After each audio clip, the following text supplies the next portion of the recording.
The subcommittee will come to order. Good morning and thank you for being here. I'd like to welcome all of you to our hearing today on building 21st century infrastructure for America, revitalizing America's communities through the Brownfields program. Brownfields are properties where contamination was suspected. These sites include inactive factories, gas stations, salvage yards, and many other previously used properties where environmental liability and cleanup standards prevented their continued use and redevelopment. Fear of environmental liabilities of these sites caused developers to look outside cities to previously undeveloped properties for new opportunities. This left many sites untouched, driving down property values, contributing to blight and reducing tax revenues to cities. In 2001, Congress created specific authority for dealing with brownfields, the Brownfields Revitalization and Environmental Restoration Act of 2001. It amended the Superfund law and authorized funding through EPA to provide grants for assessment and cleanup, provided targeted relief for property owners, and increased federal support for state, tribal programs that were already underway. The authorization for brownfield grants under Brownfields Revitalization and Restoration Act expired at the end of 2006, though Congress has continued to appropriate funds for the Brownfields program. As of February this year, EPA and state and tribal programs have assessed over 25,000 properties, completed over 100,000 cleanups, and made more than 1 million acres of property ready for reuse. On average, between $16 and $17 is leveraged for every $1 in federal funds that is appropriated for the Brownfields program, and nearly 120,000 jobs have been created or maintained as a result of the program. Benefits of having these sites redeveloped have increased property values between 5 and 15%, and measurable environmental benefits such as fewer vehicle miles traveled and stormwater runoff have also resulted. In our home state of Louisiana, our Department of Environmental Quality has passed through approximately $1.8 million to local governments and not-for-profits for cleanup of brownfield sites. These investments have preserved and created 1,400 jobs and leveraged approximately $120 million in funding, significantly surpassing the average that I cited earlier of 16 to 17 to 1. In this case, you're exceeding 65 to 1. I want to thank all of our witnesses for being here this morning and taking time out of their schedule, and I want to recognize our ranking member, Ms. Napolitano, for an opening statement. Thank you very much, Mr. Chairman. Thank you very much for holding today's hearing on the status of Environmental Protection Agency's Brownfields program. First, I'd like to welcome all our witnesses to the hearing and look forward to your testimony, which I've read and made comments on, so I'll be asking a few questions, and to our dialogue on this highly successful program. I'd also like to formally welcome Mayor Deborah Robertson from City of Rialto to the subcommittee. Rialto has benefited in the past from the Brownfields programs, and they continue to have some programs that both Ms. Norma Torres, Congressman Pete Aguilar and Norma Torres represent, and look forward to working with them to address them. I look forward to hearing about how your community has utilized the program productively.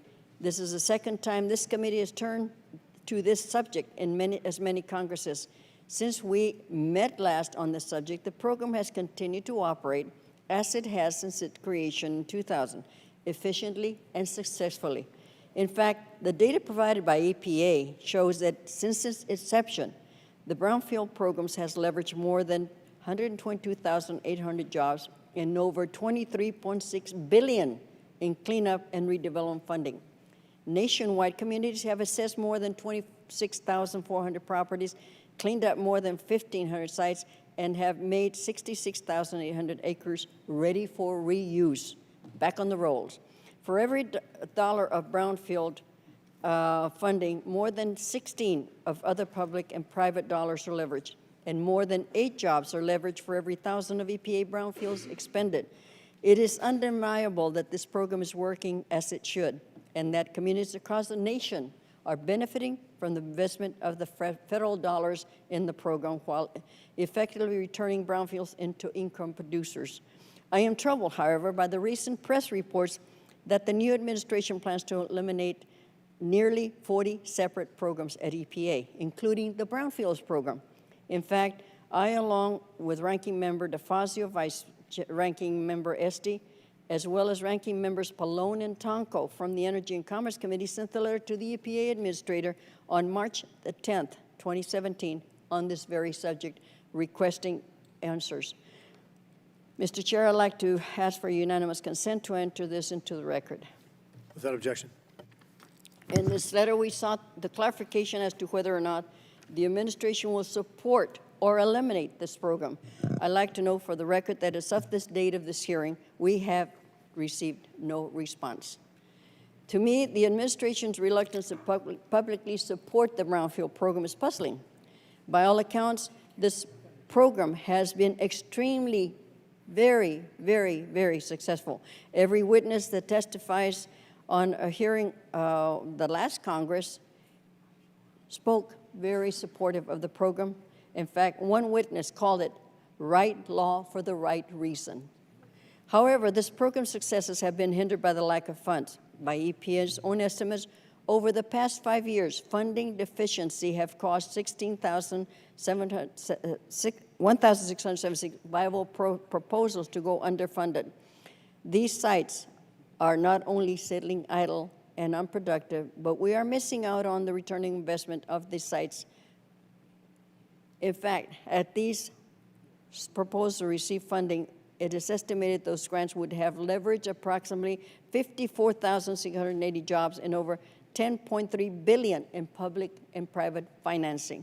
It begs the question, why aren't we investing more in redevelopment of brownfield spaces? If this is the success rate of an underfunded program, imagine the potential economic impact and potential for job creation that would come from fully funding the program. Mr. Chairman, this is a program that has received bipartisan support in the past, and I hope it will continue to receive bipartisan support in the future, and that we support an increase for the EPA for this program. The program success speaks for itself. Again, I welcome our witness, and thank you, Mr. Chairman, for holding this important meeting, and I yield back the balance of my time. Thank you, Mr. Napolitano, and I'd actually like to associate myself at the end of your remarks in regard to the importance of the program and additional funding, so thank you. Before I begin introducing witnesses this morning, I just need to dispense with a few unanimous. Oh, I'm sorry. Excuse me. I want to yield to the ranking member of the full committee, Mr. DeFazio. Thanks, Mr. Chairman. I'm here because I think this is an extraordinarily important and should be a bipartisan effort in reauthorizing the Brownfields law, and our colleague, Ms. Esty, will introduce a bill today, which I support to do that. I was here when the original Brownfields bill was approved. It was actually done by a voice vote in the House and UC in the Senate and signed by President George W. Bush. So this certainly has a bipartisan legacy. It's been tremendously successful with one exception, and that exception has already been mentioned by my colleague, the ranking member, Ms. Napolitano, which is the lack of adequate funding. I'll just give one quick example of how useful these funds have been. My largest city, Eugene, Oregon, got a $680,000 site assessment grant back in 2013. They assessed 15 specific properties, and development was planned and redevelopment for all those properties. And in fact, and by the way, this can be obtained locally, the famous Ninkasi Brewery, which makes Ninkasi beer, now marketed in the Washington, D.C. area. I'm not being Kellyanne Conaway here. I'm just promoting something that...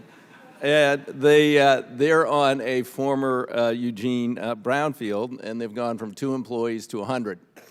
So you know, there is tremendous leverage of private investment in recapturing these assets, many of which are in urban areas where the property can be very valuable. Initially, that was quite some time ago, 15 years ago, we were appropriating $250 million annually. Obviously, there's been inflation since then, but now we're been closer to 160, and the current administration is perhaps proposing further cuts or elimination of the program. Ms. Napolitano mentioned the EPA's estimate that over the past 5 years, that they've only been able to fund 1 in 4 of the applications, and that means we've foregone tens of thousands of jobs and billions of dollars in leveraged private investment. Now, our former colleague, Mr. Mulvaney, has suggested that the administration will only fund programs that work. Well, I would say that if they want to leverage private investment and they're looking for a program that works, they should be proposing an increase in funding for this program rather than a decrease. I look forward to the hearing, and I look forward, hopefully, to bipartisan efforts to reauthorize and enhance this program. Thank you, Mr. Chairman. Thank you, Mr. DeFazio. Would you like to give the website as well for the reading? I'll post it up there. I was talking about for the beer. Again, before I begin introducing witnesses, I need to dispense with a few unanimous consent requests. I ask unanimous consent that the record remain open for 30 days after this hearing in order to accept written testimony for the hearing record. Without objection, it's so ordered. I ask unanimous consent that the record of today's hearing remain open until such time as our witnesses have provided answers to any questions that may be submitted to them in writing. Without objection, it's so ordered. Thank you. I'd now like to recognize our first witness, the Honorable Christian Bolwage, the Mayor of Elizabeth, New Jersey. Mr. Mayor, you're recognized for 5 minutes. Thank you very much, Mr. Chairman. Is your microphone on? I lost 5 seconds. No. Thank you very much, Mr. Chairman, Ranking Member, and Congressman DeFazio. I was there and testifying back in 2001 and 2099, and was pleased to be there in 2002 in Conshohocken, Pennsylvania, when the President signed that bill. So I've been the mayor since 1993 and a trustee of the U.S. Conference of Mayors, Brownfields chair of the Conference of Mayors Task Force. And the role that Brownfields can play in our 21st century infrastructure, for many people, Brownfields is just a neighborhood eyesore of the former industrial site that may exist. But for mayors, as all of you know, they represent unrealized potential for tax revenue, economic development, and jobs. We see the redevelopment of brownfields as a chance to bring back to a community, to revitalize neighborhoods and reuse existing infrastructure. The brownfields law had a very positive effect, and not only on our economy, but the nation's economy. Some of the statistics already mentioned: 26,000 brownfield sites, 5,700 properties, 66,000 acres, over 123,000 jobs, $23 billion leveraged, and the $1 EPA investment generates $16 in other investments. And the last time I was here before this committee, I talked about the Jersey Gardens Mall, one of our most successful brownfield redevelopment sites. A former landfill on a 200-acre site now has more than 200 stores, movie theater, 4 hotels, 1,700 construction jobs, 4,000 permanent jobs. Another successful redevelopment project was our Elizabethport Hope 6 project. This former industrial spot was historically made up of businesses that focused upon complementing the shipping industry in Port Elizabeth. However, as our city expanded, it evolved and changed, and the vision and the potential of the land use. So over a new 15 million townhome redevelopment is now made up of 55 market-rate luxury housing with market-front views. A federally funded Hope 6 project in the late 1990s and early 2000s assisted in the removal and replacement of public housing complexes into townhouses. Individuals previously residing in these old dilapidated facilities have the opportunity to become homeowners in new residential neighborhoods because of brownfields redevelopment. And as I mentioned, the brownfields program has had a proven track record, leveraging private sector investment, creating jobs, protecting the environment. There's much more work that can be done. And as all of you said, due to limited funding, the EPA has had to turn away a lot of highly qualified applicants. The EPA estimates that for the past 5 years, over 1,600 requests for viable projects were not awarded money. EPA estimates that if those applicants were funded, an additional 54,000 jobs would have been created with a $10.3 billion of leveraged funding. I urge Congress to not only reauthorize the Brownfields law with some minor changes to make it more effective, but to increase the appropriations. If you're looking to revitalize infrastructure as well and creating jobs, this is one of the best programs to do that. And on behalf of my colleagues at NACO, NLC, and the USCM, we have submitted a letter of our organizations that we would like to officially submit for the record. And in this letter, we urge Congress to pass a new Brownfields law with some changes. I want to mention that the challenge that the communities now face is that many easy brownfield sites have been developed, and what now remains are the more difficult sites, the sites that may be more contaminated or are located with tougher redevelopment markets. So our recommendations include increasing the grant cleanup amounts from $200,000 to make it more attractive to a developer. We'd like to see an opportunity of $1 million and possibly, in special circumstances, up to $2 million. Creation of a multi-purpose grant. The way the program works now is that a city applies for a grant, identifies a property where it will be spent. This problem is not flexible. The development may change, the developer may need a new site, the money is then targeted for the one site, you got to restart the process, and it just takes too long, maybe up to 6 more months. Redevelopment of mothball sites, a very big problem in some communities where owners are just not willing to sell or give up their land. And one such tool would be to give cities additional liability protections if they want to acquire property through voluntary sales.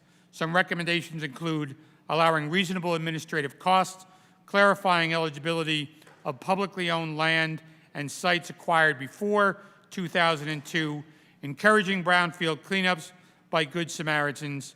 I would like to thank the Brownfields Committee, this subcommittee, for having me testify here today. I thank you, Mr. Chairman and Ranking Member, and all the members of the committee for making brownfields an important tool for redevelopment.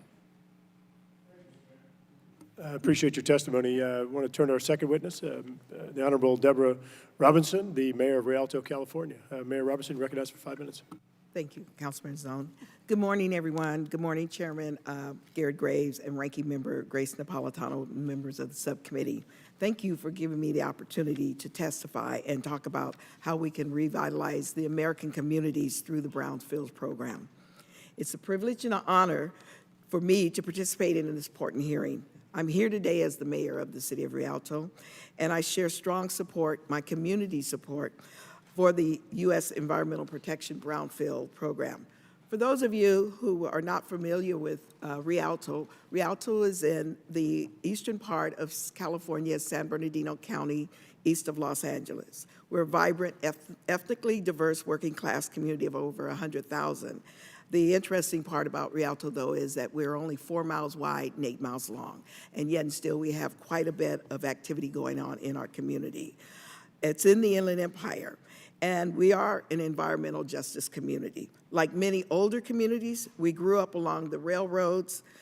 It has a long and colorful history that evolved from an agricultural base into a more urban transportation industrial economy.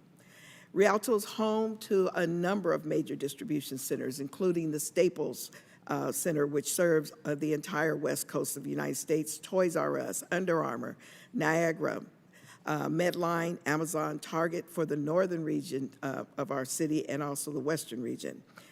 We also are home to the largest firework company, Pyro Spectacular, which is headquartered in Rialto and listed as the world corporate office. The city hosts the Union Pacific, East Coast and Classification Yard, Kinder Morgan with the big regional petroleum and fuel storage farm, and we also have major trucking companies such as Old Dominion Freight, UPS, FedEx. In addition to that, we have a major defense contractor, which is Martinez Turek, who provides construction of launching pads for the NASA program. And also, we have a major confectionery manufacturer. We're in the middle of a confluence between 3 major freeways or highways, Interstate 10, 210, and Interstate 15, which helps us in conveying a lot of good movements from the port of Long Beach in Los Angeles to the rest of the nation. And we have over 95 companies that handle hazardous waste. In the state of California, the Water Resource Control Board mapping program, better known as GeoTracker, indicated a significant number of underground storage tanks that are leaking. And EPA, moreover, manages and operates a Superfund site in the northern part of the city. So while it's a home to a wonderful place to live, work, and play, it also confronts many economic and environmental challenges that best to address through the assistance and partnership of local, state, and federal government.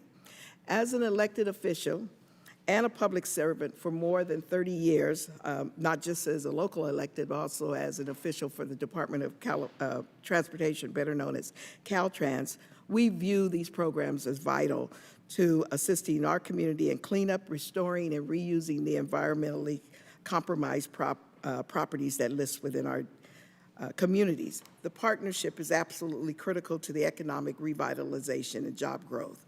I know in my testimony I've submitted, I talked about a number of sites that are currently underway and the fact that in Rialto we have identified over 25 remaining sites that are left to be cleaned up. But I would like to share one other additional thing is that we have an area as a local agency where we inherited or we took over a general aviation airport many years ago. That airport required us to seek federal legislation to relocate the aviation activity so that we could then take that property, over 953 acres, and be able to develop it so that it can bring jobs. For me, I see the program and the Brownfield program as the only program probably that helps our communities, all of them, in being able to restore the land and put it into a good economic use, such as bringing about not only the revenue for the community, the revitalization and the jobs, but also being able to deal with the blight that goes on in our community.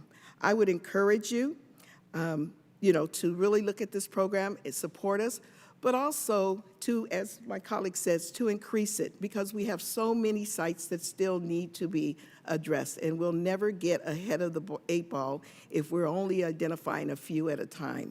In Rialto, we have been blessed to be a part of something similar, Chairman, that you have in your district, and that is to be designated as a mega region.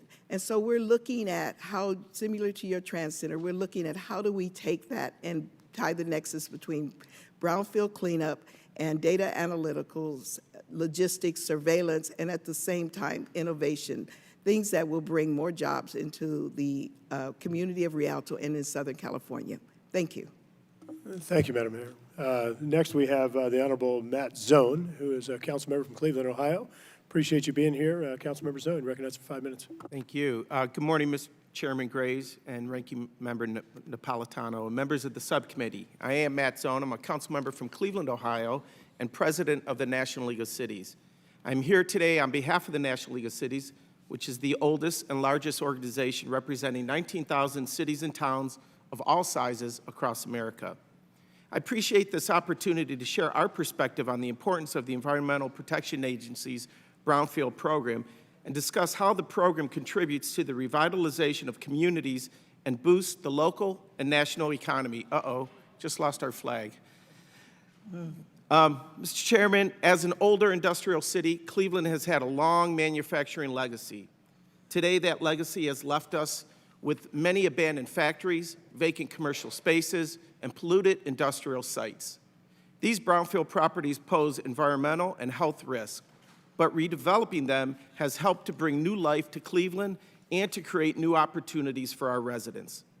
In 2005, the city partnered with the EPA and the state of Ohio, local businesses, and other entities to create the Land Bank program, which is targeting former industrial and commercial properties for rehabilitation. Known as the Industrial Commercial Land Bank, the program's mission is simple: to invest in redeveloping contaminated properties for productive use. And to date, Mr. Chairman, our Industrial Commercial Land Bank has redeveloped 13 sites. We've cleaned up 137 acres. We've invested $40 million in Cleveland, and we have created or retained 2,800 jobs. In my written testimony, members of the committee, I highlight 3 projects that our city has undertaken through our land bank. But right now, I want to talk just about one in particular, the Trinity Building. It's been one of the most challenging sites, and I think it illustrates why the federal support for Brownfields redevelopment is so critical. The Trinity Building is a small 6-acre site, but it posed huge challenges for our city. Today, the site is positioned to be the future home of our city kennel, but it took a difficult road and a strong federal-local partnership to get there. The Trinity Building was originally a factory that produced aluminum products and employed over 500 Clevelanders. But in 1980, the factory closed. And by the mid-90s, the abandoned building had become a blight on our community and a public health risk for our local residents. So in 2004, the city took ownership of the property, and we allocated $2.9 million for remediation. 3 years later, the city discovered that the site was contaminated with dangerous PCBs. With such a significant public health risk now in play, the city requested that the EPA investigate the site and assist with immediate response. After conducting its response, the EPA announced that the city itself, and this is important, the EPA announced that the city itself could potentially be liable for the cleanup. If it had not been the worst-case scenario, that huge cost of treating PCB contamination would have put our land bank program in jeopardy. Fortunately, the city was able to work with the EPA to prove that the pollution wasn't the city's fault, but the process took years of litigation and delays. And it created substantial uncertainty in the remediation project, which ultimately increased our costs to the city. You know, when you look on the return on that initial investment, Mr. Chairman, as a local government official, I can attest to the fact that the brownfield redevelopment is a powerful economic tool. Turning polluted properties back into productive real estate helps us create jobs in distressed communities while simultaneously improving public health and safety. But brownfield redevelopment involves a lot of risk for cities and for developers. You know, projects like the Trinity Building needed public support to compete with newer development sites and overcome the challenges of working with contaminated real estate. Our brownfields challenges, some of the challenges and unique opportunities really allowed us to support our cities and towns as we work to really revitalize our main streets and downtowns across economically challenged neighborhoods in America. So NOC urges Congress to reauthorize the Brownfields program and make some key improvements. Our first priority we would urge Congress to increase or maintain the current overall authorization level for the program. My colleagues will discuss some of the other shared priorities, like the importance of a multi-purpose grants and raising the overall cap on the cleanup grants amounts. But I want to take a minute to just talk about the issue of municipal liability. You know, Cleveland's experience with the Trinity Building highlights one of the greatest challenges that local governments face in redeveloping brownfields, and that is the dangerous liability concerns that can arise when cities acquire contaminated property. For most brownfield sites, the only chance of redevelopment is through public acquisition. But just like with the Trinity Building, hidden liabilities can arise after cities acquire property, even if the city had no role in creating those contaminations. The results in that many local governments are unable to acquire property because of the risk of incurring major liability. And Congress can fix this problem by clarifying and expanding the liability protections for public entities that acquire contaminated brownfield sites, especially where that public entity was not responsible for creating that contamination. You know, in closing, Mr. Chairman, in 2009, I had the opportunity to testify on the reauthorization of this program. And I'm grateful that the City of Cleveland has the experience and the resources to start redeveloping many of our brownfields in our neighborhood. I'm joined today by our David Ebersar, the director of our brownfield program. And our story in Cleveland is no different than any other industrial American city. And our residents are feeling the benefits of turning polluted sites back into productive places. But even though there's so much progress that has been made, the work is nowhere near finished. I want You to can please thank you wrap for up. this opportunity, Mr. Chairman, and I look forward to your questions in a little bit. Thank you. Thank you. I appreciate it, Councilmember. Our next witness is Commissioner John Daly from Leon County, Florida. Commissioner Daly, recognized. Chairman Graves, Ranking Member Napolitano, and members of the subcommittee, it is my honor and privilege to be here with you today. My name is John Daly, and I serve as the chairman of the Leon County Commission in Florida, and today I am representing the National Association of Counties. Leon County is located in northern Florida. It's home to our state capital of Tallahassee. We serve a population of 285,000. As a county commissioner, I have seen firsthand the positive effects that the Brownfields redevelopment has had on my community. Today's hearing is timely since counties play such a significant role in both the land use planning and economic development of our communities nationwide. Many counties oversee brownfields redevelopment projects directly because these projects are a natural extension of our land use authorities. These authorities include developing comprehensive land use plans, setting zoning ordinances, overseeing environmental monitoring and enforcement, creating viable economic development districts, conducting public health evaluations, and running risk assessments at brownfield sites. These many responsibilities allow us to see the big picture for our communities and direct our focus on areas that would most benefit from a brownfields redevelopment project. In my county, we had a former 450-acre brownfield site that included a historic rail depot, chemical warehouses, and other industrial sites. And about 6 years ago, we took control of the situation and we completely transformed the area, and it's vibrant and now includes shops, restaurants, pubs, hotels, private housing, and our small business incubator. As a result, the corridor has brought 200 new jobs. It's increased the tax value of the site by $130 million, and it's attracted nearly 3,000 new residents. Since the additional improvements are planned, we only expect these numbers to grow as our community does. We are also proud of our 24-acre Cascades Park. This area was formerly a manufactured gas plant and municipal landfill located just blocks from the Florida Capitol. We have completely transformed this area into a nationally award-winning stormwater facility that just happens to also be our beautiful Central Park in downtown Tallahassee. The successes that we have experienced are not atypical. Counties across the U.S., large and small, are undertaking brownfields projects in their local communities. And while we have made tremendous strides, it is estimated that there are over 400,000 brownfield sites that have yet to be addressed nationally.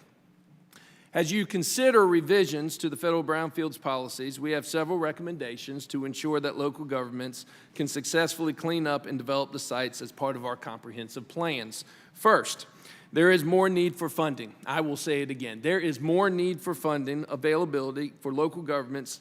We need that strong federal partner to address these sites. More than 40 states, first, there is need for funding in local government, and we need that strong federal partner, no doubt about it. Second, we advocate for a multi-purpose grant program which would allow local governments to apply for one rather than multiple brownfield grants to clean up the site. Under the current process, county governments bear a significant administrative burden because we have to apply for multiple grants for one project, and have very little flexibility on how we apply the grant to meet the needs of the project in our local community. This places a burden on our staff. Third, as local governments acquire brownfields, our ongoing risk of incurring liability under federal environmental laws is a continued concern and sometimes may prevent us from even acquiring the sites in the first place, as my colleagues have also testified. This is especially relevant, as it was mentioned prior, for the mothball properties where the current property owner is unreachable or unwilling to discuss a property transfer or improve the site conditions. These sites are often delinquent on property taxes, and the local government must foreclose on the property to address the contamination. However, this is the option of last resort because of the liability issues in many cases. And while a number of the states have clarified the brownfields liability protections for local government, there is a need for a more permanent national solution. We believe that Congress should exempt local and state governments from liability if they neither caused nor contributed to the contamination and exercise due care with contaminants once they acquire the site.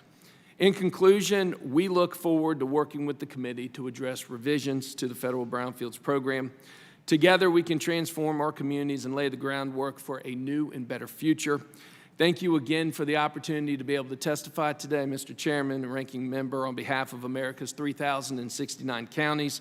I welcome the opportunities to address any of the questions that the committee may have. Thank you. Thank you, Commissioner. Our next witness has been misled in the pronunciation of her name. Coming from South Louisiana, we would pronounce that very differently. However, I will respect the Kentucky approach here. Right. And I want to introduce Miss Amanda Lefevre. That's right. From Kentucky Brownfield Redevelopment Program. Yeah, we also say Versailles, too, instead of Versailles, so please forgive us. But good morning, Chairman Graves, Ranking Member Napolitano, and members of the subcommittee. Thank you for having us all here today to talk about this subject. My name is Amanda Lefevre. I'm the Vice Chair of the Brownfields Focus Group for the Association of State and Territorial Solid Waste Management Officials. ESTWAMO is an association representing the waste management and remediation programs of the 50 states, 5 territories, and the District of Columbia. ESTWAMO is a strong supporter of the Brownfields program. Brownfields are evidence of our country's proud industrial, commercial, and social heritage. These once thriving properties, now abandoned, contribute to the economic, social, and environmental decline in the places we live, work, and play. However, their redevelopment has substantial benefits. Brownfield redevelopment sparks job creation and private investment, encourages infrastructure reuse, increases property values, improves the tax base, and facilitates community revitalization. For the past 15 years, state and territorial brownfield programs, in collaboration with local communities and our federal partners, have served to break down the barriers to redevelopment. 128A funding has allowed states to build a buffet of services particular to their state-specific needs. Services can be accessed and combined depending on the project and the entity pursuing the project. At any given time, you'll find state program staff across this country providing environmental site assessments, assisting communities to apply for federal brownfield grants, providing education on brownfield redevelopment, assisting entities manage risk and liability, providing crucial technical support, and managing the voluntary cleanup programs that are the basis for the safe reuse of properties. Properties going through our programs may use one or all of our services, but the underlying theme is that we cannot provide them without the 128A funding. While many envision brownfields as just an urban problem, we would like to highlight the important role that we play in small cities, towns, and rural areas.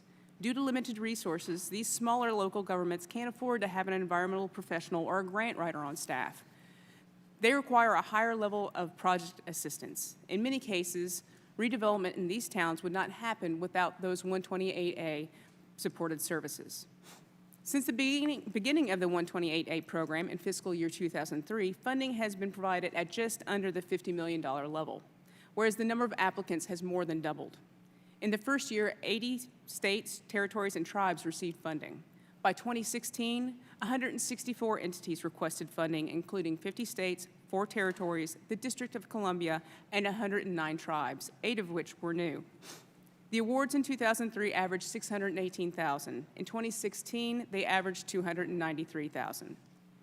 As a result of this budgetary slide and inflation, states have increasingly resorted to cost-saving measures such as brownfield staffing reductions, cutting or eliminating the amount of assistance provided, increasing fees, and reducing the number of environmental assessments.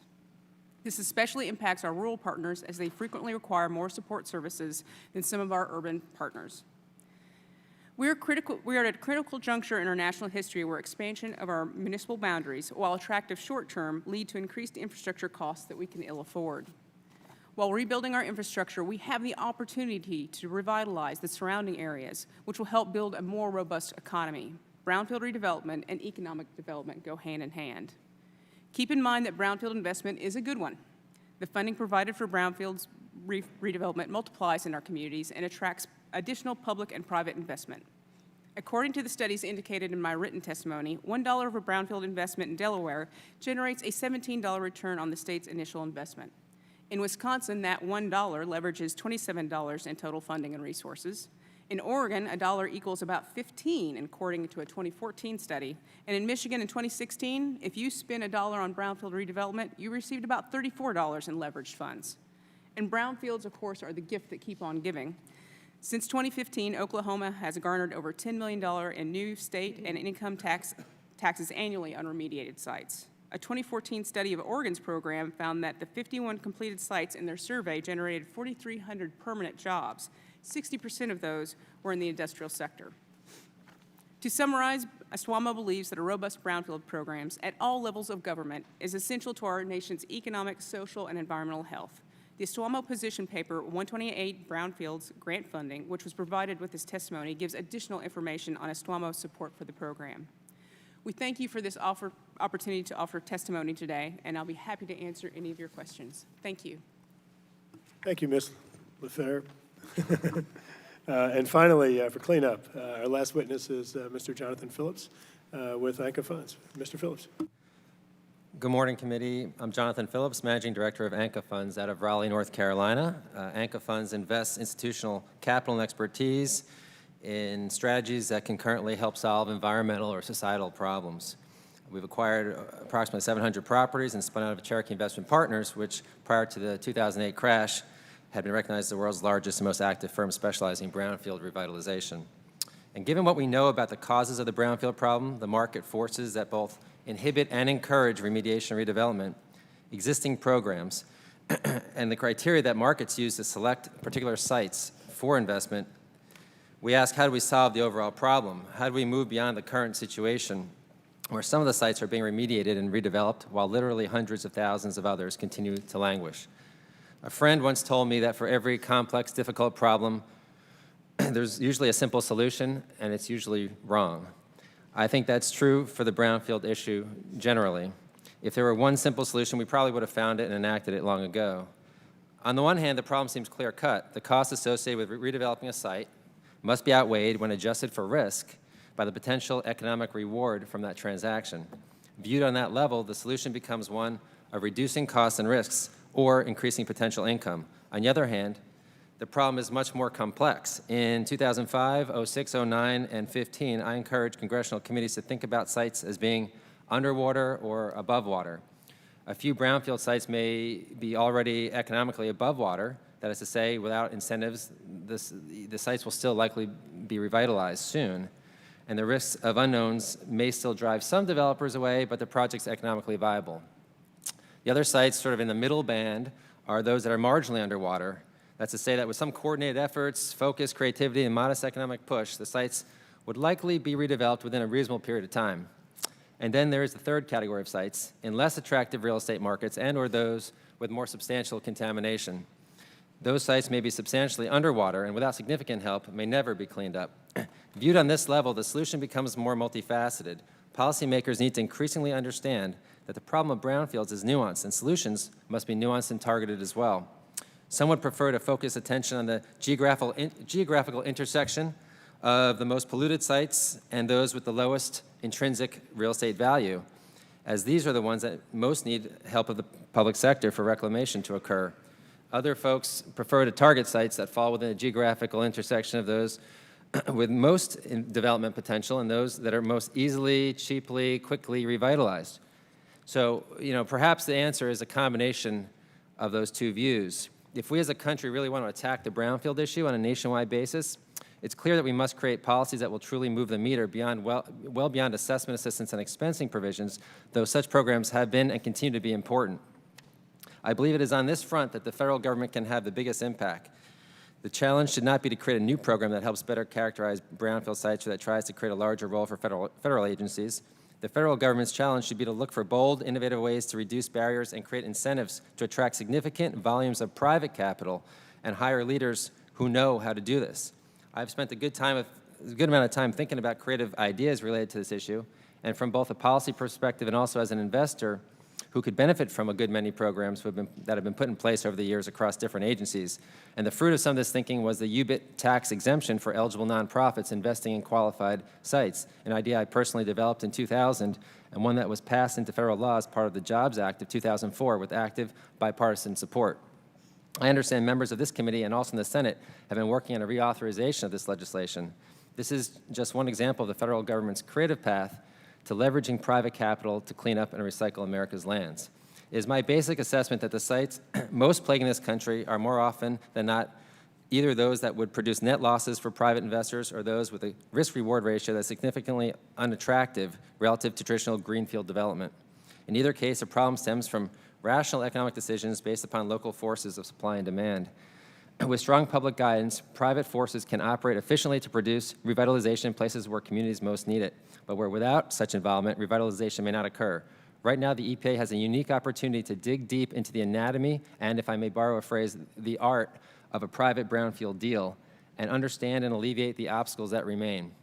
Doing so will forge a pathway where one day the expenditures will drastically reduce and be reserved for a much smaller group of sites. It will take very concerted leadership at the highest levels of the EPA and other agencies to make this happen, but it is doable and will not require large expenditures of taxpayer dollars. With less than 4% of the nation's brownfields having been cleaned up in the decade following the EPA's coining the term brownfield, it is clear that more needs to be done. If we're to be successful, the federal government must be an active and significant facilitator and partner in this effort to attract private investment to solve this problem in our lifetime. We have an opportunity to make real headway and leverage the private sector as never before. Thank you for your invitation to provide testimony to the distinguished members of this committee, and I repeat our interest and willingness to continue to serve as a resource to you and your colleagues as you do your good work. Thank you, Mr. Phillips. I appreciate it. For the first round of questions, I'm going to defer to the gentleman from Illinois, Mr. Davis. Thank you, Mr. Chairman. I appreciate you convening this panel today. Great testimony, and this is a very important issue, even in rural communities that I serve in central Illinois. I'd like to ask the panel about access to Brownfields grant funding for some of those rural communities. One such community in my district in Litchfield, Illinois, has been working with our regional office, EPA Region 5, and the Illinois EPA to secure funding to clean up and redevelop a specific property, but unfortunately has not yet been successful in acquiring that funding. The city continues to be told that no funding is available to assist, and the property in question, it's a small property, sits downtown, and it impacts economic viability during the year when community events are bringing thousands of people to that rural community. Can any members of the panel address any disparities that exist for rural communities having access to brownfield funds and make some recommendations for having to improve them? Who wants to start? Ms. Lefebvre? Well, in Kentucky, I mean, if you've ever been there, it is mostly green space. So incentivizing... And horses. What was that? And and horses and some bourbon out in the corner, right? Yeah. So when we first started our program, really all we could do for you was assessments. But our program in particular, and all of our programs are different across the states. We've been given that latitude to create what each state needs. So part of our strategy was we can't give you funding, but we can actually help you get better access to that. And as you know, the Brownfield Cleanup Grant competition is highly competitive. So what we undertook was a strategy of teaching communities who didn't have a grant writer on staff how to better write grants, how to make them more competitive. So we created a lot of those support services. We also work with our area development districts. I'm not sure if Illinois has something similar. Oh yeah, we do. If you can educate your area development districts on those grants as well. They've been strong supporters of brownfield cleanup grants and things like that, and they work with their smaller communities. A lot of times those smaller communities need those gap services, so that's where our state and local area development districts really come in. So it's more building a support system that will help them because they're at a disadvantage because you have a lot of consultants writing grants and professional grant writers, so you've got to get them on a much more even playing field. Thank you for your suggestions. Mr. Phillips, in the development business that you're in, do you see this disparity with any of your properties? Well, there's no question that redevelopment of brownfields from the private sector perspective is driven completely by the real estate markets, and that's the local real estate markets. And so if that particular rural community has an attractive real estate opportunity, that's going to drive the private capital. That's fundamentally what folks, I think, need to understand. Now, in rural communities, there are opportunities to be creative. At least, you know, we've used the USDA loan program. People have included solar credits as part of the brownfield program. Brownfield sites and redevelopment. They've included monies from broadband infrastructure in rural communities. I mean, so people get really creative with dipping into different pockets, but at the end of the day, you know, it's interesting. I think the EPA and the administration and Congress can really do a great job here in focusing attention and being a facilitator for more difficult sites or sites in areas where maybe there's less economic activity.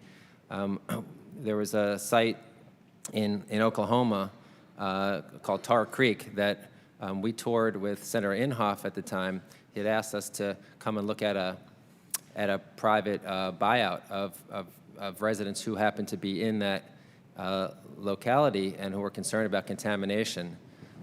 And what it did was it really focused a lens on that area and allowed other private companies to come in and were interested in the sites and began poking around, and it spurred some activity. And I think that that helps in some of the rural settings. Great, thank you. Mr. Zone, I want to go on to another question real quick while I got a couple seconds. What you guys have done in Cleveland is amazing. I was there this summer, beautiful community. You guys did great at the national convention. It was probably the best logistically run convention I've been to out of 3. So congratulations to the city of Cleveland. In cases where state or local governments involuntarily acquire brownfields by bankruptcy, abandonment, et cetera, how do they protect themselves from liability? And what about cases where they voluntarily acquire these sites too? So this summer they were calling for a riot. We threw a block party in Cleveland, so thank you for coming. You know, local governments can take control of property through a variety of means, including tax liens, foreclosure, purchases, and the use of eminent domain in order to clear title. Consolidate multiple parcels can be very challenging, but when you're looking to put forth an economic viable project, sometimes you need to do that. So we have been conducting site assessments, remediating environmental hazards to address public health and safety issues, and otherwise preparing the property for development by the private sector or public and community facilities. The issue is that CERCLA includes liability defenses and exemptions that may protect local governments, and the optimal word there is may, that involuntary acquire brownfields. Sure. We've acquired property through tax delinquencies, and you know, one of the examples cited in the law often presumes that we are protected. That creates exposures for cities. I'd be happy to follow up, Mr. Chairman, at a later date if that's appropriate. Thank you, Councilmember. I want to defer to the gentlewoman from California, the ranking member of the subcommittee, Ms. Napolitano. Thank you, Mr. Chair. This is for the entire panel. Pardon me. Based on current appropriations to the brownfield programs, we know that EPA can only fund 30% of qualified applications that are submitted to the agency annually. The funding deficiency delays vital community redevelopment plans and prohibits business expansion. In your opinion, what would be the beneficial amount to increase the authorized funding level to the program? And should we increase it? Yes or no? Yes. And to what level? What would you say? A third? A half? 100%? The total amount? Well, we've been asking for up to $1 million per project, and in some instances, you heard the mayor talk about maybe in special exemptions up to $2 million. No, for the whole program. All of it. What would happen if it were doubled? What would happen to the ability for you to file and get cleanup? Currently, in every congressional district in this country, there's at least 30 identified brownfield sites. And if you look at the 30 identified brownfield sites at a minimum in every congressional district, and you pick a number, I think this panel would gladly leave it up to this body on what number you'd want to pick, because But what would you do with the money is what I'm asking every community. Would it help foster your economic growth, your cleanup? Go ahead. Absolutely, yeah. All that. Yes, without a doubt, member. I would just like to say, echoing what they're saying, as I said earlier, we have just in Rialto alone 25 identified sites. It's not counting surrounding communities. And even though Rialto and the areas such as Colton and my neighbors, we're all seen as urban or suburban areas, I would think that if you were to increase the program, perhaps we would be able to move forward on not only our own sites, but also on some of our neighboring sites, such as the application I have before But the what, group right what now. would it mean to economy to each site? Right, but at least it would allow us to do multi-jurisdictional assessments with the county and with our local agencies, and so we could attack and address the issue, I think, a more effective way if we knew we had more resources available. Currently, we have to decide how can we, one, be successful, and at the same time, do it in a manner that we look at multi-jurisdictional applications Okay. from now on. And you heard me state that we sent a letter to the leadership in regard to the cut of funding to the EPA program, the Brownfield program. We haven't received a response. Are any of you concerned about the elimination of the program? Yes, absolutely. And I would say that only about a third of all applications that are submitted are actually funded. So to answer your previous question, if you increase the program by 3, I think that would be moving in the right direction. Anybody else? Madam, a couple of weeks ago, I met with the administrator with the U.S. Conference of Mayors, and part of his comments were extremely encouraging when it came to funding brownfields and Superfund sites. Let's remind him of that. I hopefully will have the opportunity to do that. But he also said that he was going to take that position to the White House and be firm and stern about funding brownfields and Superfund sites. And he saw that from his perspective as the new administrator as a priority in the upcoming budget. Let's hope the president agrees with him. I agree, Congresswoman. One of the original goals of the Brownfields law was to invest in communities of underserved populations. Has the implementation followed through on the original goal? Anybody? Well, if you don't mind, I would like to at least address that to begin with. In some degree, the money, the resources that have been made available in Rialto has definitely helped. When I was making my comments earlier about the federal legislation that allowed for the relocation of the General Aviation Airport, it was very ironic. The city took on the facility, which was really, in the past, a military installation. Yet, when it was time for us to do cleanup and identified hazardous waste there at that property, because the city owned it, it's back to what we're talking about, the liability. It becomes a big problem. We couldn't even apply funds to that. Nonetheless, we're moving forward. We are redeveloping an area that is going to bring about a significant retail, commercial, industrial, and housing area to the tune that when we build out the total 1,500 acres, we're going to see approximately a $2 billion investment. Sadly, that investment and what we'll see envision will not have occurred with the Brownfield dollars. But fortunately, we've used them in other areas within the city, an 18-acre area where we're going to be able to do similar, and we will be able to bring about a public fire station and other open spaces. So it has been an advantage to the underserved communities. Thank you, Mr. Chair. Thank you, Ranking Member. We're going to next go to Mr. Ferguson from Georgia. Well, thank you all for taking time today. Just a few months ago, I was sitting where y'all are as mayors and representatives of my local communities, and Lord, sometimes I sure do miss that compared to what we get to go through now.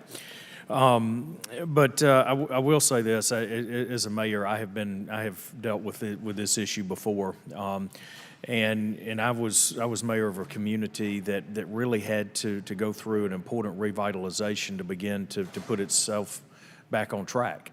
And one of the things that we found that was very, very difficult in this process with Brownfields was the complexity of the process. And we always tried as a local government to make the process of application through the permitting as smooth and seamless as possible.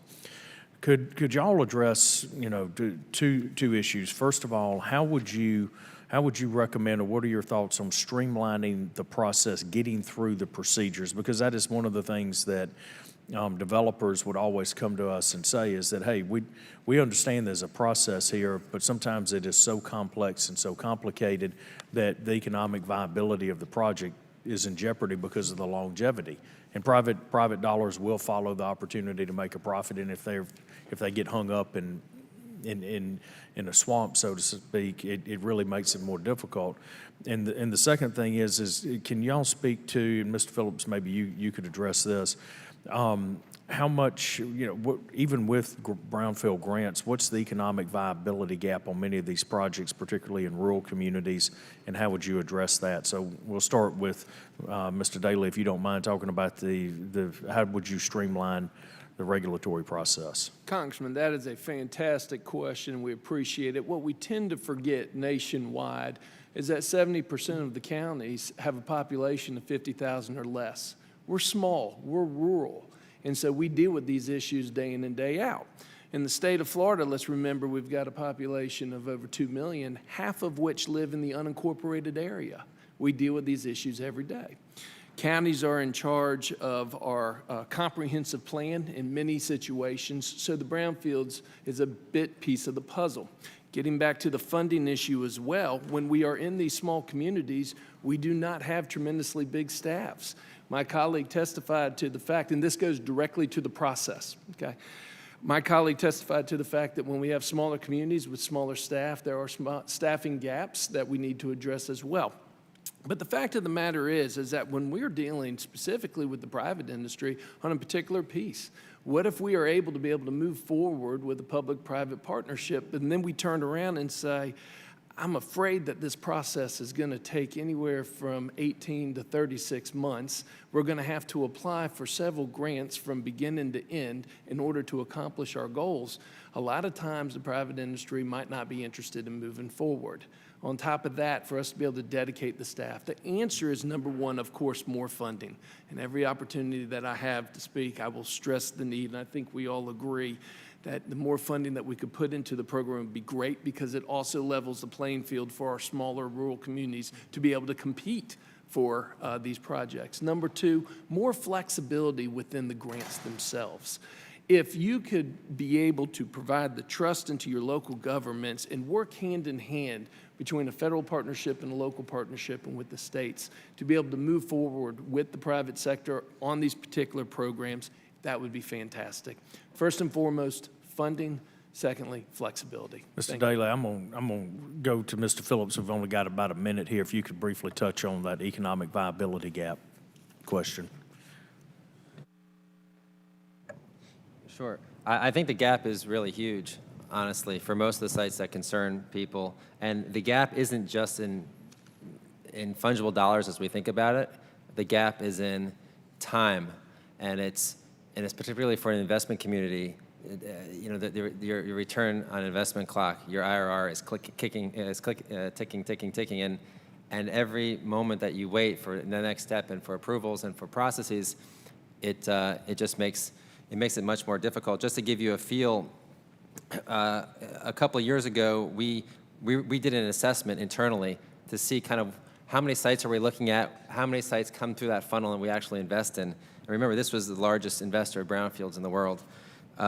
We reviewed about 450 sites, and in the next 2 years, we were able to invest in 10 of those sites. And we researched these and found that other entities across the world only invested in an additional 10 of those sites, leaving 430 of those sites underwater, unable to attract investment.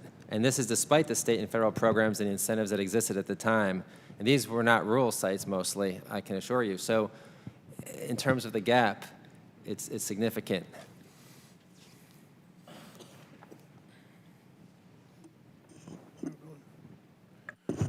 Thank you, Mr. Ferguson. We're going to go to the gentleman from California, Mr. Lowenthal. Thank you, Mr. Chairman, and thank you for all the witnesses for joining us today and really informing us on some of the, what's really taking place in the communities regarding the Brownfield program. I'm really glad that we're having this hearing and that we can understand a little bit more what the federal government's role is in working with the states and localities in funding and helping to redevelop many of these sites. You know, I think the Brownfield program has been a great example of a win-win situation which both improves the environment, improves the health of our citizens, and at the same time spurs economic growth and development. That is a win-win situation. That's why I'm particularly disturbed when I read that the program might face severe cuts. You know, we talked about what additional monies we've heard you might need, but let's just talk about the reality that this program might receive severe cuts or even elimination if the president and the EPA administrator have their say, and that's really the direction we move in. So really, I want to start with Mayor Robertson. You know, I represent the port area, and so of Long Beach, and so I'm familiar with many of the critical issues that face Rialto and in the other cities in the Inland Empire that serve as logistics centers. And so we're really connected to each other. So what happens in Rialto, what happens in Rialto directly affects my district also. And so I'm very impressed with what you're trying to do. So my first question is, could you really elaborate a little bit more deeply on some of the positive benefits of your successful projects? Tell us a little bit more, Mayor Robertson, about some of the successful projects and what the benefits have been economically and also to the health of your community. Thank you. Thank you, Member. You know, I guess I would just quickly say that one of the things this tool, this program has really helped Rialto in the community and a lot in California with public-private partnerships, a willingness for our partners to know that we're in this together. From that, just recently, in a lot of the sites that we have identified in Rialto and that we've actually did the cleanup of the hazarded areas, in partnership with some of our developers, we've managed to help them cobble together a lot of small pieces of property to facilitate the development of a major industrial or warehouse. It brings directly 1,500 jobs every time we assemble some land and we create a more efficient way to use the land.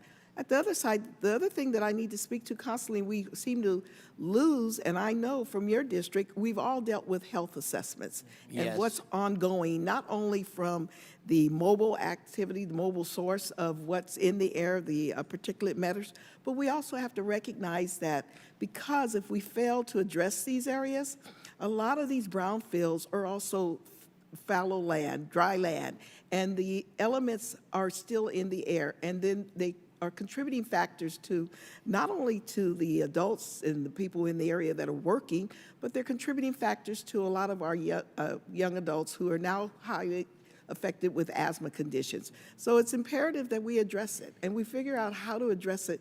Not only, yes, the economic opportunity is great because it brings about jobs, it brings about some local revenue to our community. It helps us come up with some type of a sustaining revenue source for the local jurisdictions, but it also has a significant health impact. And we're not talking about only airborne, what's in the air, but also what can go into the air by the fact that we continue to not address these designated, identified brownfield sites. This is for any, including yourself, Mayor Robertson.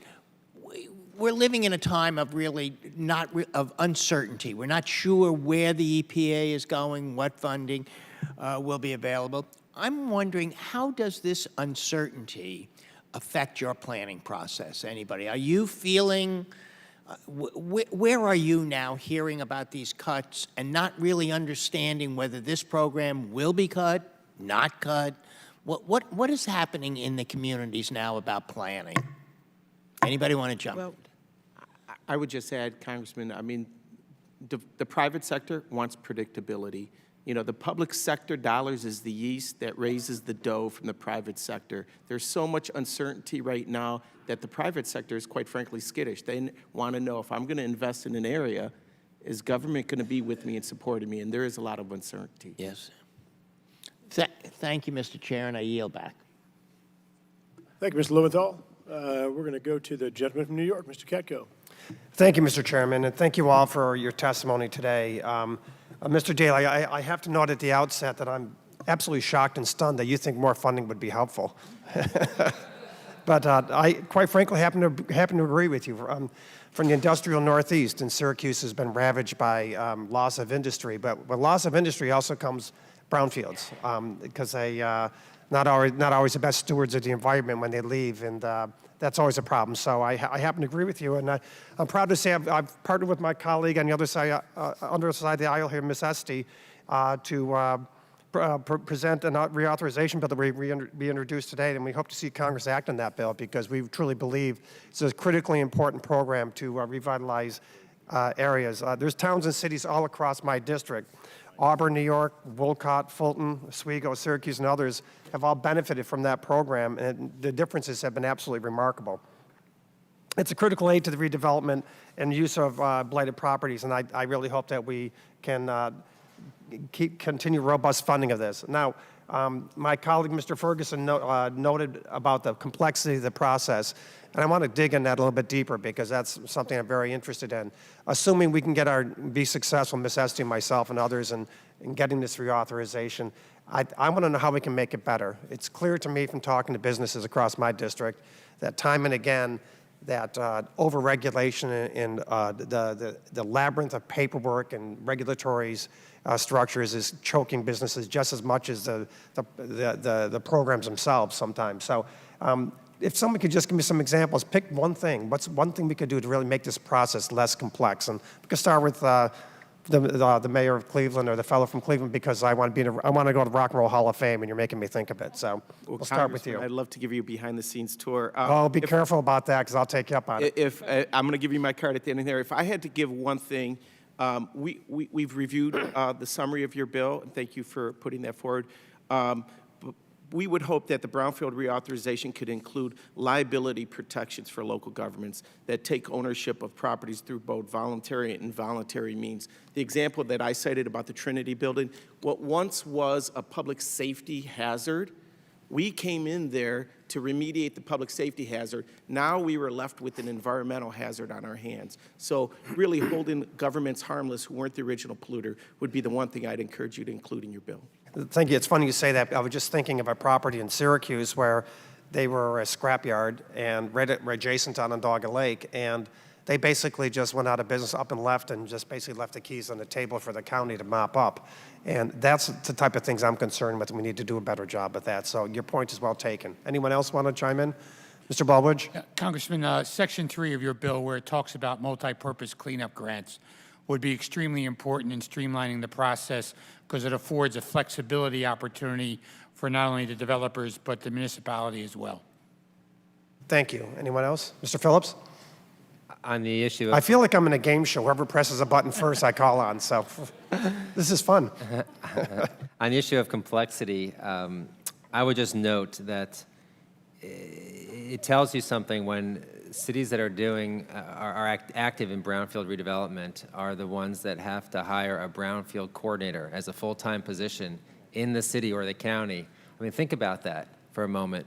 A city has to hire a special person just to navigate through the complexities of these different programs, of the grants, of the assessments, so there isn't enough time to go into the complexity in detail now, but I think we're certainly in agreement with the premise of your question. Well, I encourage you to, after your hearing, feel free to submit to Ms. Esty or myself or others some of the laundry list of things we can do to make it less complex because, we are in an era where we're reviewing the over-regulation of everything, and this is a good time to have a wish list. So I encourage you to have a wish list. Anyone else want to chime in? Yes, Ms. Member, Robertson? I just would like to say, along with the things that they identified, I guess for me and for a lot of us in local communities, it would be great if we could expedite.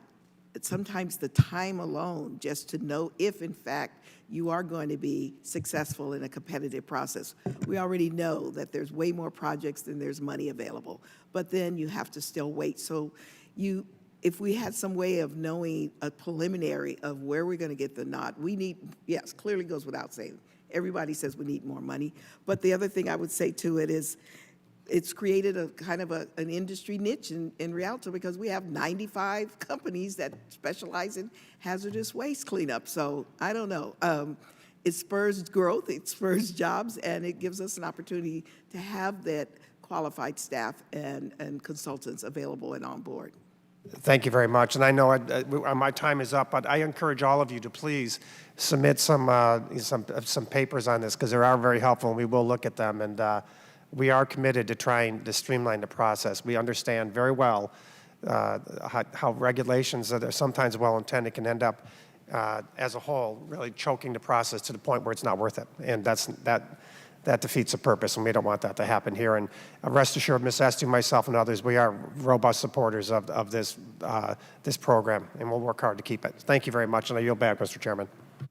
Thank you, Mr. Katko. Gentlewoman from Connecticut, Ms. Esty.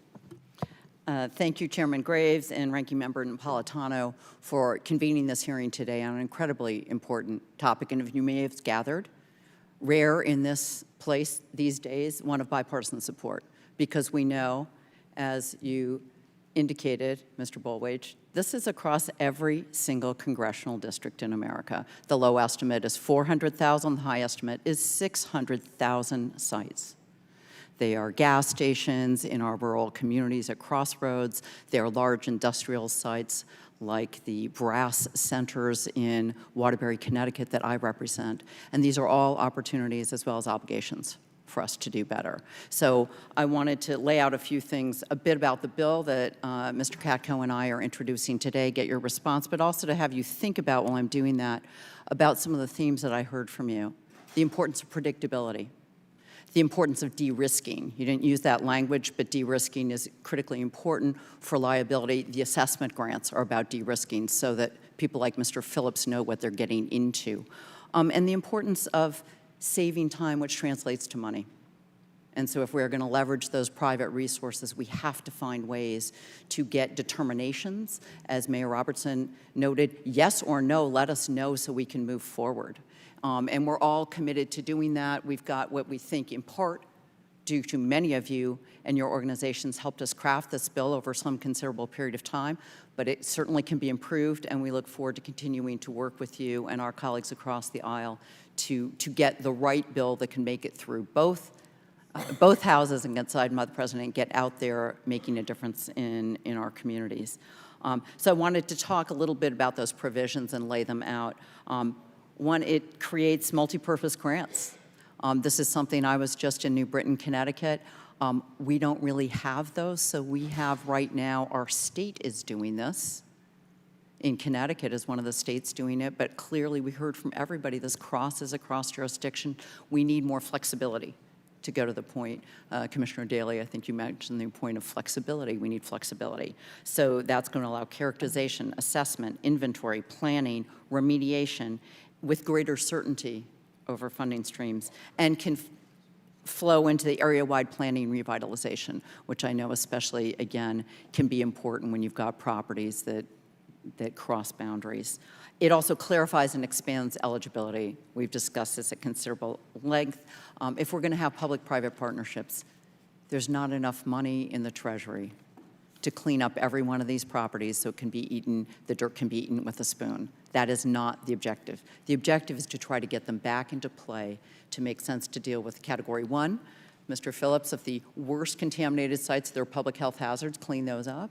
And the Category 3, things that can get it back into productive use. How do we leverage those? How do we move both of those categories?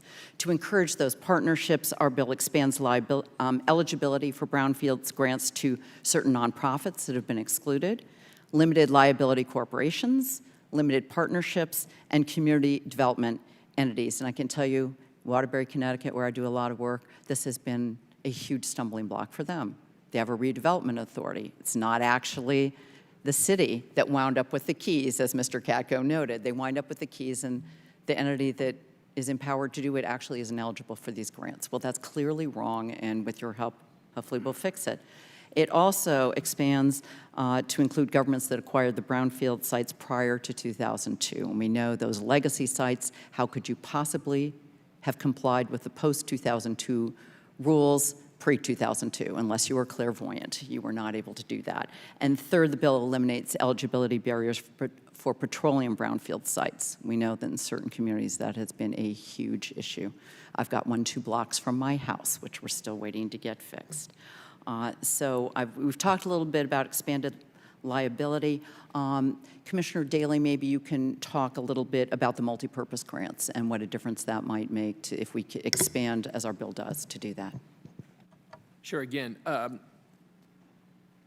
sure, Congressman, was a wonderful question. Thank you for the opportunity to speak to it. I'm sure my colleagues will agree with me. Anytime that we can provide the most flexibility to local governments to make the best decisions on behalf of their communities, we are going to be moving in the right direction. Anytime we make assumptions, either nationwide or even within a state, that every community is the same and all community needs are the same, I think that we are not moving in the right direction. So when we look at the multi-purpose grants and the flexibility within, especially with smaller communities that have limited resources to even begin the process, we need to provide them the assurance, the federal partnership, and the flexibility so that when they are in the game and they are moving forward, they have the flexibility to do the best they possibly can for their community. Mr. Phillips, just a quick question on as the private sector representative on this de-risking notion. What are these most important elements, things you like about the bill that we've got out there, things that we could maybe improve as we move forward? Well, first I would welcome talking to you about some details about the bill. But I would say that, just in your own state, we looked at the Stratford Army Engine Plant. And at the time, there was no clarity on the cleanup at all. We tried, we worked hard, we spent a lot of money, we made a lot of trips, we engaged a lot of officials, and at the end of the day, there were multiple entities involved with this determining who was responsible and how it was going to be cleaned up and we didn't even know where to invest dollars, and we ended up pulling out. That delayed the process by at least 10 years, at least a decade, probably more, because it still hasn't been redeveloped, and they're looking at it now. Thank you. I appreciate your indulgence, and I'll follow up with all of you. And again, thank you very much. Thank you. Next, we can go to the gentleman from California, Mr. Lamalfa. Thank you, Mr. Chairman. Panelists, thank you for joining from a wide range of diverse places and backgrounds. I have a very rural district in the far northern California. It borders Oregon to the north and just north of Sacramento to the south.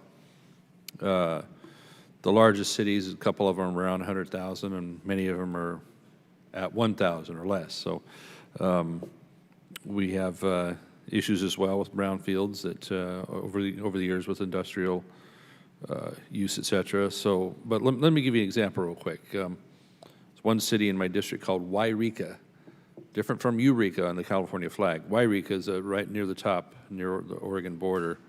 It has just 7,000 residents, but it was able to take a $400,000 grant and turn it into many millions in private investment came in after that grant on former mill sites when basically the timber industry had been run out of business by regulations, et cetera. So the brownfield activity that came from that conversion has fortunately turned up to a little over $4 million of annual activity. And then for a small town, again, like Yreka, of about 7,000 people, the project created about 100 jobs. So proportionally, that's pretty good, okay? Not the biggest maybe across the country, but for proportion, it's a pretty big hit. So I guess for folks on the panel here, maybe I'd like to get maybe a couple of extreme ends, perhaps, Mr. Daley, Mr. Zone on rural and urban. Do the federal dollars we put in, does it change a lot based on the locality or its size, such as rural areas like mine?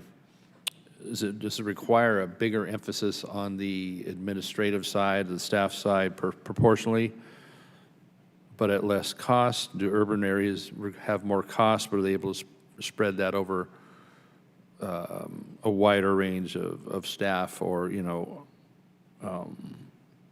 internal costs? But then on the other hand, are they able to get more private attraction out there because it is a large city? Mr. Zone, would you like to go first? Then we'll follow Mr. Daley.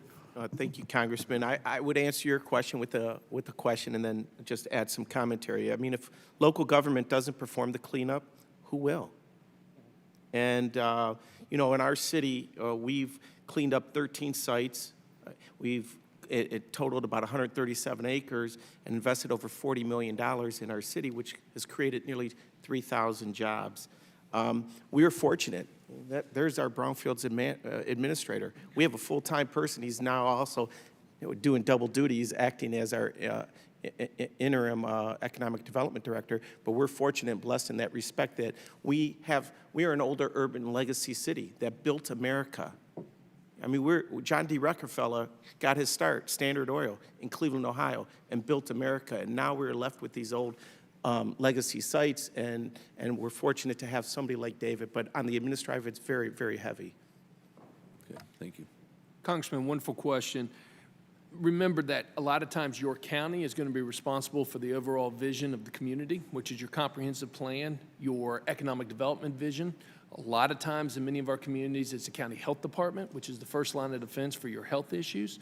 We also are the first line of defense for your environmental permitting issues. My point is this: smaller communities have smaller staff. Smaller staff are already spread thin as is with the normal responsibilities. And as it was testified earlier before, some communities have had to move forward and literally put a new staff person on place solely to handle the Brownfields issues and the relationship with the federal government. Is it taxing the local communities? Yes, sir. So do you think that's a disproportionate amount of staff per benefit? Is it because it's a smaller situation at rural, or is it made up for by how disproportionately positive it could be on local employment, et cetera? I think it would be unfair for me to categorize every local government the same, but I will say that obviously the smaller the government, the smaller the staff, yes, the more taxing it's going to be, which was also addressed in earlier testimony about some of the service gaps that can be provided as well, even applying for the process, let alone carrying through with the grants themselves. Okay. Go ahead. Somebody. Oh, I was just going to add that, that I think a big piece of the answer to your question and probably some other questions that are circulating here relates to this kind of zoning and entitlement issues. What's going to happen to these sites? That's being controlled by the local governments. And, you know, in the rural, our experience with rural and smaller communities is that they're much easier to work with overall. The urban communities, there's just a tremendous amount of resistance to development. There's a scrutiny associated with every decision that's made that takes more time, it takes more money. Of course, the cruel irony is that there's generally more value, intrinsic real estate value associated with the more urbanized areas. So that's the paradox. It would seem, you know, when you're talking about a brownfield in an urban area, there'd be even more incentive to want to make something flip over to more positive on that, but my time's expired, so I thank you, panelists, for your comment. Thank you, Mr. LaMalfa. We're going to go to the gentleman from Michigan, Ms. Lawrence. I want to thank you for this hearing. To the Honorable Mayor of Bowage, we were colleagues. He's a mayor's mayor. I'm glad to see you and can't wait to talk about our children. One of the things I have not heard from a single panelist here today was the pushback on what defines property as being contaminated. As we move forward today, conversation is about our EPA standards and qualifications.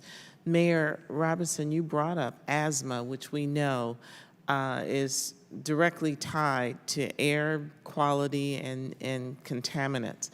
I want to hear from you. I was a mayor for 14 years, and the question of if we don't clean it up, who will? I represent Detroit. We are the quote-unquote comeback city. If we did not have in Michigan over $1 million of investment from Brownfields, I can tell you that properties and the insurgence of development that we're seeing at a historic level would not have happened.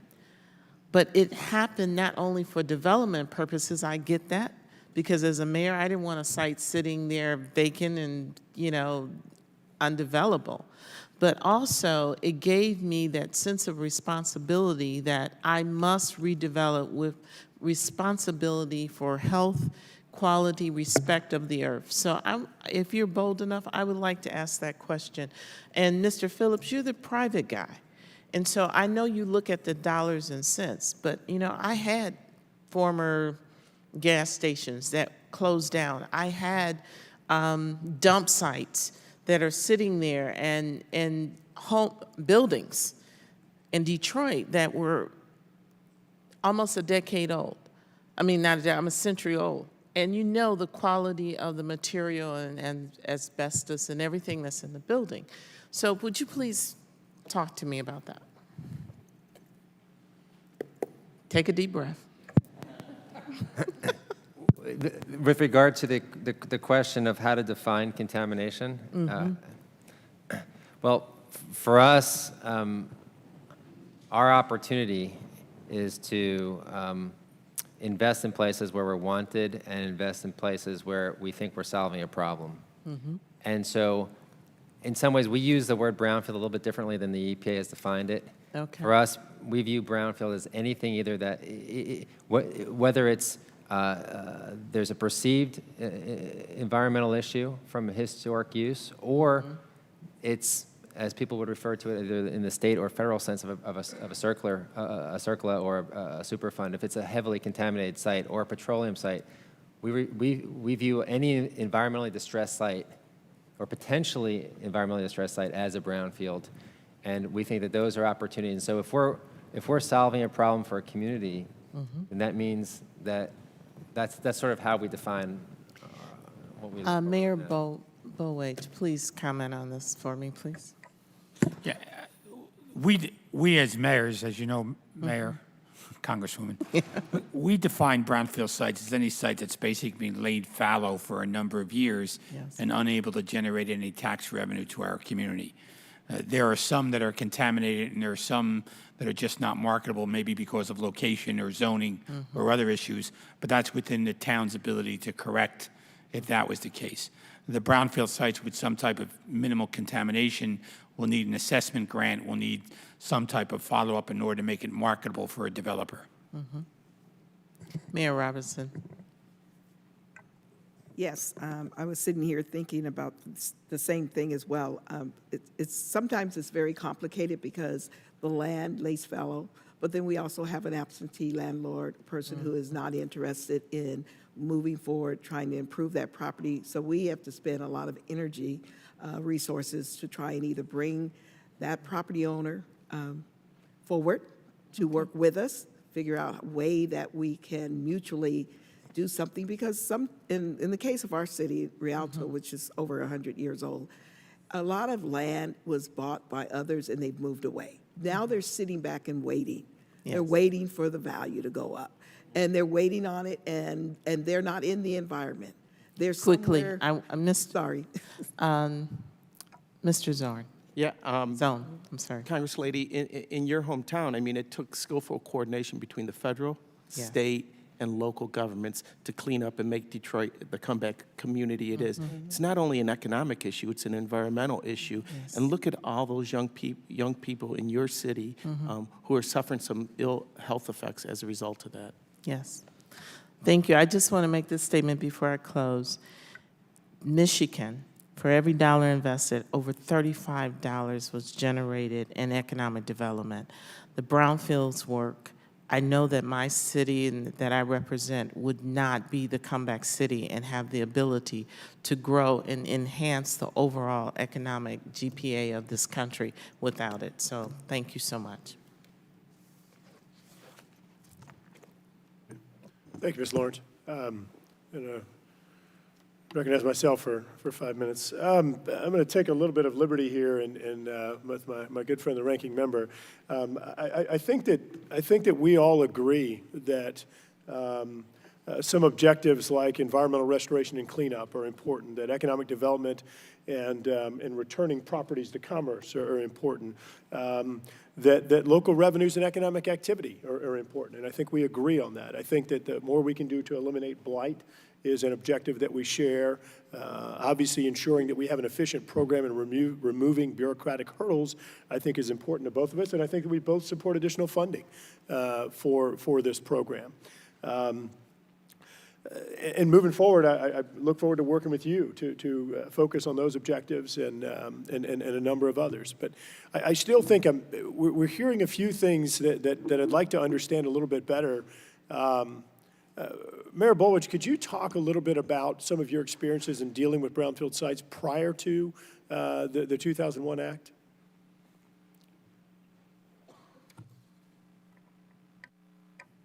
Thank you, Mr. Chairman. Before 2001, it was really almost impossible to develop a brownfield site. There was very little direction or very little help from any other government. So in developing the EPA Brownfields program in the 1990s, and when the law was passed in 2002, I testified here probably between 1994 and 2001 at least 4 or 5 times.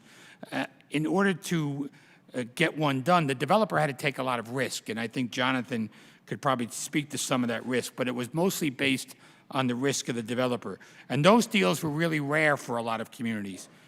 Developers would usually just look to the pristine or the green areas, and as a result, we had all these abandoned and underutilized property. The Jersey Gardens, which started in 1997, was actually started based on an EPA assessment grant where we assessed the property and we worked with the developer, OENJ Cherokee at the time, in order to remediate it and vent the methane gas, which was a former landfill that then created the Jersey Gardens project.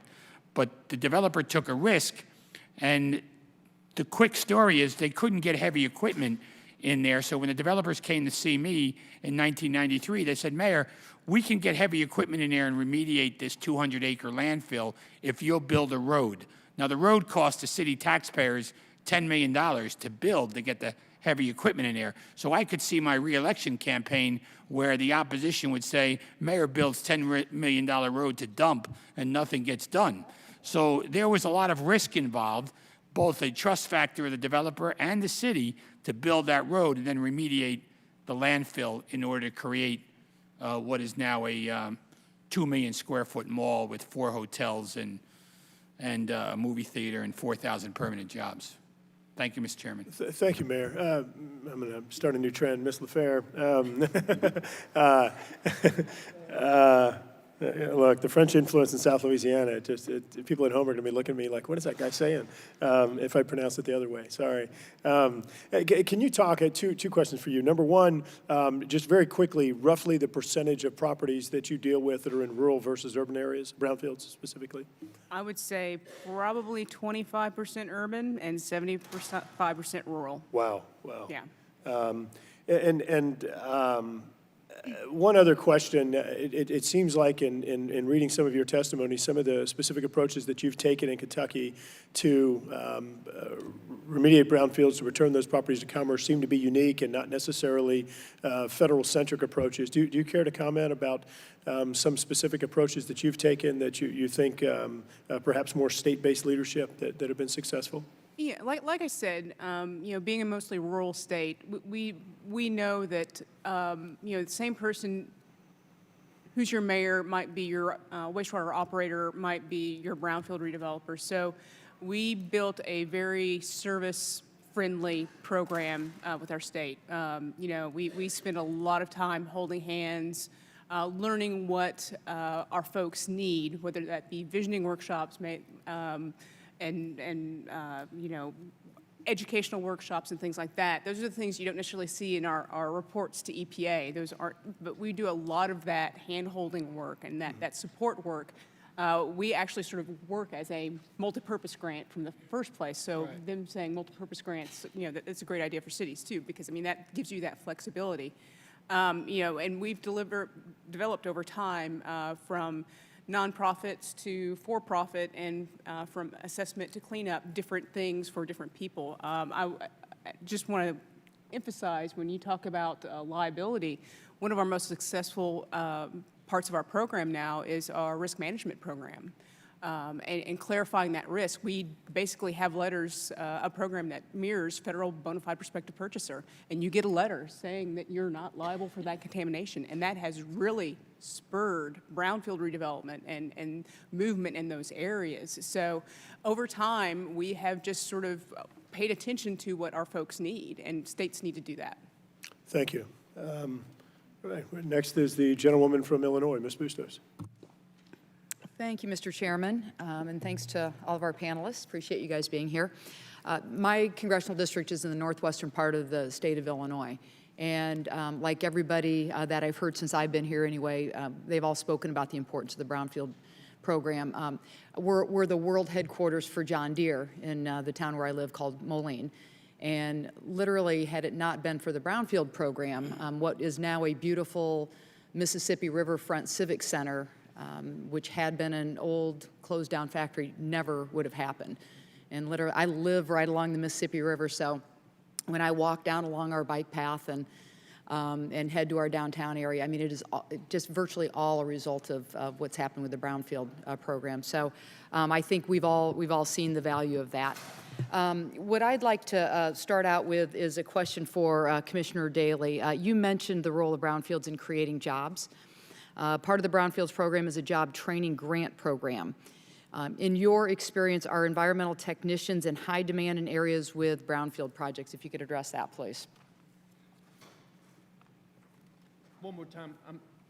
I'm sorry, could you repeat the question one more? Sure. The part of the Brownfields program is a job training grant program.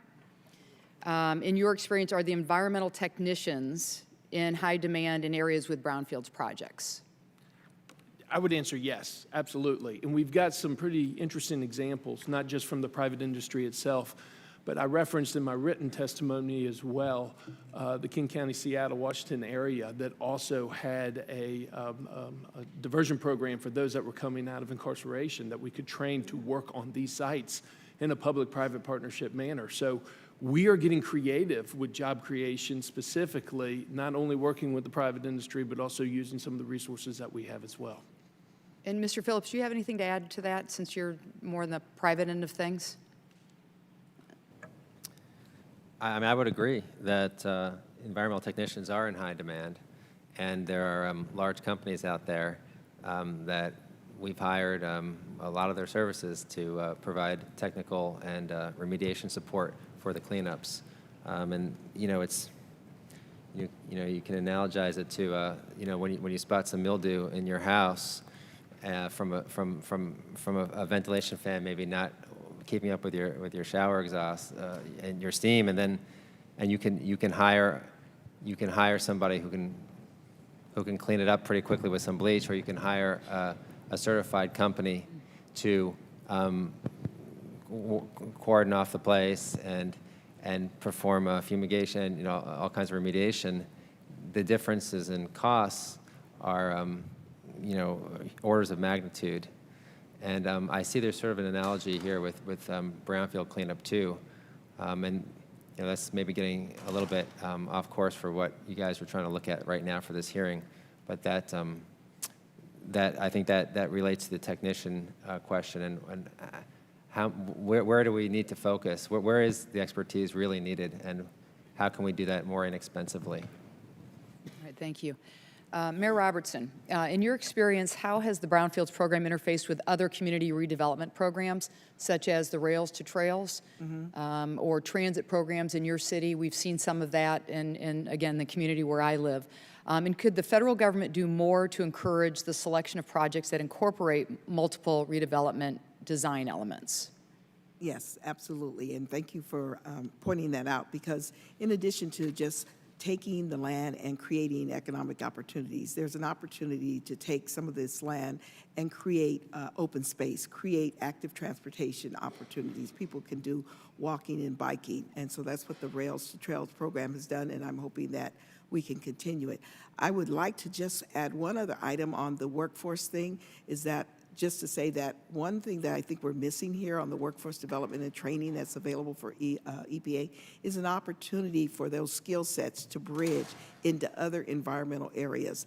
And so I just wanted to point that out because we've used the training program in the Superfund site and we have been able to employ. But in the program, the training program that the Brownfield program has, they've had a much higher success rate in terms of placement, and those skills are transferable into other areas such as water treatment, wastewater treatment, and so we've lost sight of an opportunity where people can, regardless of where they're coming from, begin to deal with getting skills that can be transferable in an area we're going to continue to be in, and that's the environment.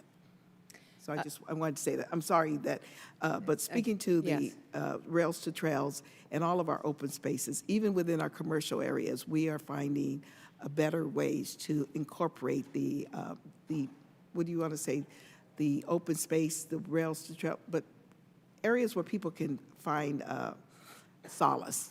That's the best way to put it. Thank you, Mayor Robertson. And my time has expired. I yield back. Okay. Thank you. Next, we're going to go to my friend from Florida, the cowgirl from Florida, Ms. Wilson. All right. She sports it better than anyone. Told you not to say that. Thank you so much, Chairman Graves and Ranking Member Napolitano, for holding today's hearing. The Brownfield program is a proven catalyst for redevelopment and revitalization that is truly needed. In fact, when I served as the principal of Skyway Elementary School, I fought to prevent the creation what could ultimately become a brownfield across the street from the school where a composting plant had been built. The facility was polluting the neighborhood and eroding the children's ability to focus and learn. My students and I mobilized the community and lobbied school board and government officials until the $27 million plant was shut down just 2 years after it had opened its doors. It was quite a victory. But there are remarkable brownfield success stories in the heart of my congressional district. Thanks in part to the Brownfields program, a former rail yard that was contaminated with lead, arsenic, and petroleum was transformed into Midtown Miami, a $1.2 billion mixed-use development that supports nearly 2,000 jobs. This project garnered national praise, including the prestigious 2009 EPA Phoenix Award. While I'm very proud of the Midtown Miami success story, I remain extremely concerned about the brownfield sites in my district and across the nation that have yet to be remediated. Due to the current fiscal limitations and recent proposals by the current administration to eliminate the program, I'm very worried about the future of the program. With every member of Congress having at least one brownfield site in their district and the broad bipartisan support, I'm looking forward to working with my colleagues on this committee to reauthorize and strengthen this critical program. And thanks to the panel for coming today. I appreciate your testimony and have learned a lot from just listening to you and your responses. I have a question for all of you.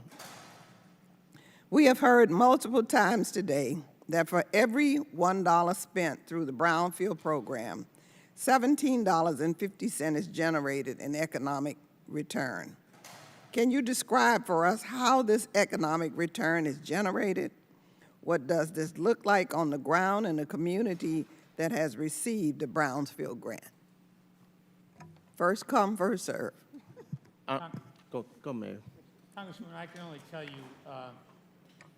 thank you for I can only tell you that when we built the Jersey Gardens Mall, and I went out there one day and saw some of the young people that were working there or a senior citizen, and they would come up and they'd say, Mayor, I want to thank you because this job opportunity gave me the ability to help my granddaughter go to college, or if it was a high school student, it gave that high school student the ability to save money in order to get enough to go into college. So the glee on someone's face when they have a job because of the work of the city government and a developer is second to none. And that's how I can tell you that you feel the effect of the Brownfields program when somebody says thank you. Thank you. Honorable Daly? Congresswoman, it's great to see you, and I have enjoyed working with you when you were on the state level as well. I know you're very familiar with Tallahassee from your great service in the state of Florida. And next time you're in town, I would love to take you out on a stroll down Gain Street. When I testified earlier about it, the whole redevelopment, which I know you're very familiar for, the old industrial side of Tallahassee, which now has 3,000 new residents, over $130 million of economic vitality with hotels and pubs and restaurants in our local incubator program. I think you will be absolutely amazed, and I think it will bring it home because you know and are familiar with this area that this is a great project to stand up and say, job well done. We work together in partnership. Honorable Zone? Thank you, Madam Congresswoman. I just in my district, there's a old abandoned battery factory. It's called the Energizer factory. It was owned by the Energizer company. We were able to use some assessment dollars to do an analysis of that land. Today, on this 14-acre site, we're in the midst of a $150 million housing redevelopment project. So that initial small little investment of assessment dollars has leveraged the private sector, invested nearly $150 million in repurposing land along rail spur, right along Lake Erie, next to our fresh drinking water source. Yes, member, if I could just chime in and add as well, is that on one of our remedial grants that we used to clean up, it was $136,000 that was used to clean up a site. That site now is a site that is going to be a home to a fire station, a $9 million fire station, also with housing and commercial. We're anticipating there will be about $15 to $20 million in retail center and economic benefit and over 1,500 jobs. And then back to Member Busto's point about the Rails to Trail. This is another area where we are not necessarily looking at the economic benefit, but we're looking at the trail, and the cleanup there has caused us to have a connection with 6 communities along a corridor that has brought us all the way from the Los Angeles County line well into San Bernardino County line. So there's also economic benefits, and then there's quality of life benefits. Thank you. Thank you. Appreciate the gentleman from Florida. We're going to go to the vice chair of the subcommittee, the gentleman from Florida, Mr. Mast. Thank you, Chairman. You know, I actually just recently, I used the Florida's Department of Environmental Protection Brownfield GeoViewer and to explore some of the Brownfield sites in my congressional district. There weren't very many, only a handful, but I am very thankful that that kind of technology exists. I think everybody up here should have the opportunity to view that and see that, and hopefully I think we all probably want to see the number of these actually drop down to 0.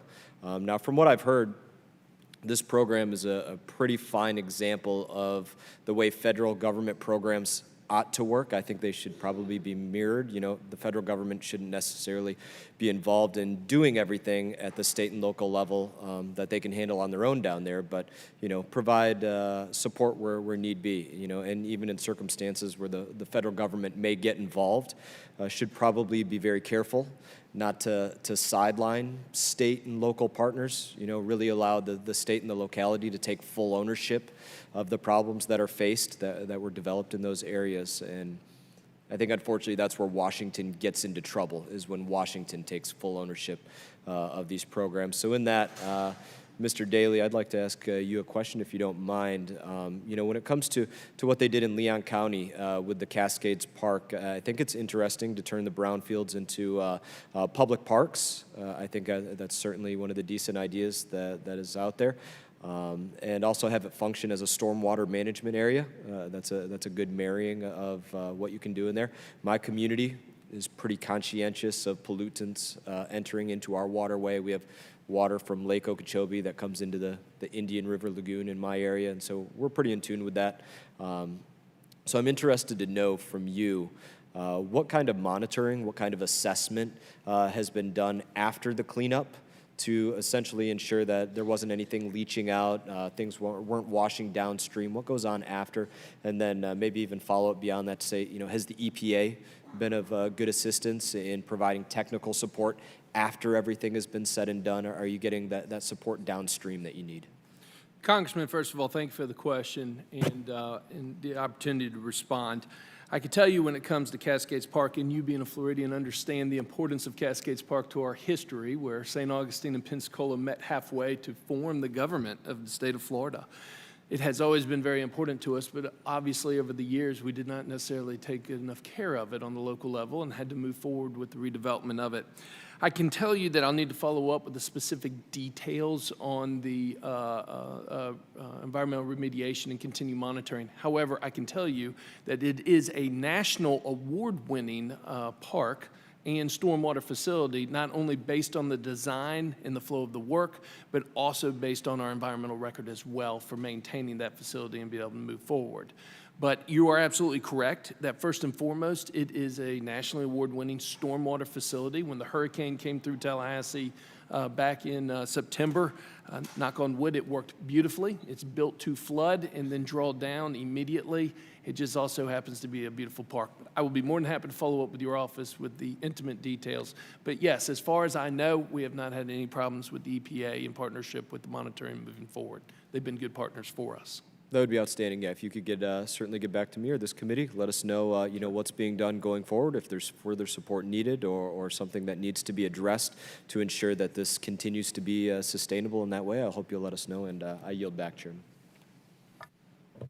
Thank you. I'm going to go to a second round. Ms. Napolitano, Ranking Member. Very quickly, I just want to take one last swipe at this. But last Congress, this subcommittee held a similar hearing for the reauthorization on brownfield programs, where questions on the potential Superfund liability for local governments that acquire brownfields property was also raised. In response to the question, for the record, EPA testified that Section 101, parentheses 20D, of Superfund law provides a specific statutory exemption for properties involuntarily acquired by local governments through bankruptcy, tax delinquency, abandonment, or other circumstances in which the government involuntarily acquires title by virtue of its function as a sovereign. I ask unanimous consent that there are 4 different titles that EPA, circular liability, and local government acquisition and other activities. Guidance of 2011 on this issue be made part of the record. Without objection. There you go. For properties that are acquired by local government voluntarily, the Superfund law treats these parties the same as any other bona fide prospective purchaser and requires the same level of due care with respect to hazardous substances at the property. Since the statute seems pretty clear in this and provides a pathway for local governments to redevelop properties and acquired both voluntarily and involuntary, how would you have the proposed changes for municipal liability differ? Congresswoman, on those exemptions, there's eminent domain and tax liens. The exemptions are not covered. So if we're going to change it, we would want to make sure that municipalities and/or counties that go through an eminent domain process or acquire the property through tax liens, that the exemption is in place. Anybody else?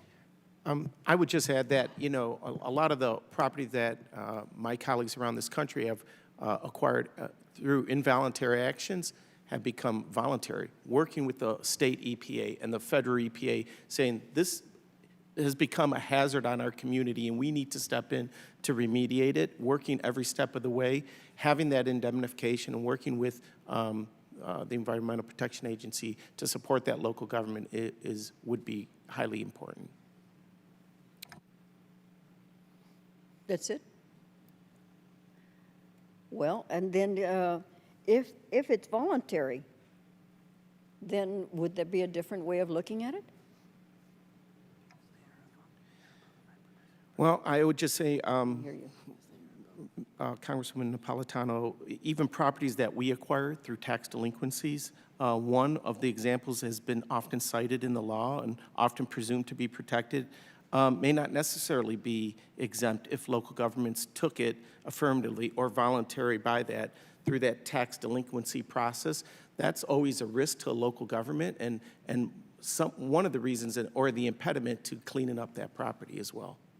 All right. Well, the EPA guidance that was submitted for the record, excuse me, includes the third-party lender liability and the low-risk petroleum sites. So that would be part of the record to show that this is covered. Thank you, Mr. Chairman. Thank you. I just wanted two issues to try and finish up here.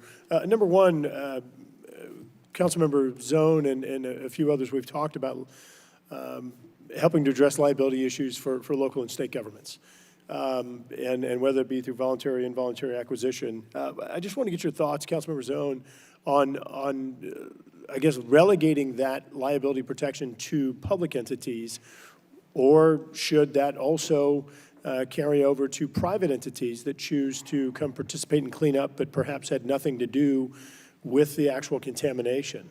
Folks who, again, have chosen to come in and help clean up blighted properties or try and recondition these properties back to economic development. Often, remediating a brownfield, there's usually a private sector developer that's waiting to partner with that local government and come in and do that. It's risky. We don't want to, since the cities, when I say we collectively on behalf of cities, weren't necessarily the original polluters of that property, and letting that sit fallow, as the mayor has said several times here, presents a challenge. We need to create the conditions to allow the private sector to come in. I am certainly open to having those expansion to private sector developers, working closely with our state EPAs to make sure that all the rules and regulations are complied with. Thank you. Other folks care to comment on that?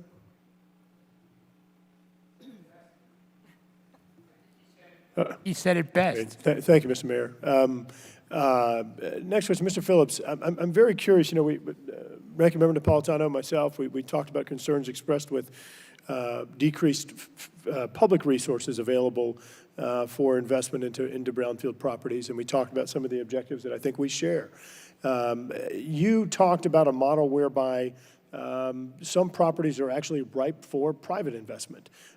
Could you just talk perhaps about some of the characteristics, number one, number two, just based upon your personal experiences, what percentage of properties perhaps do you think are actually ripe for private investment? And I understand you, in your testimony, cite the downturn in the economy and economic activity, real estate activity back in 08-09 timeframe. But just curious if you could talk a little bit on that, and basically just the role you see the public sector playing versus the private sector in some of this redevelopment. Sure.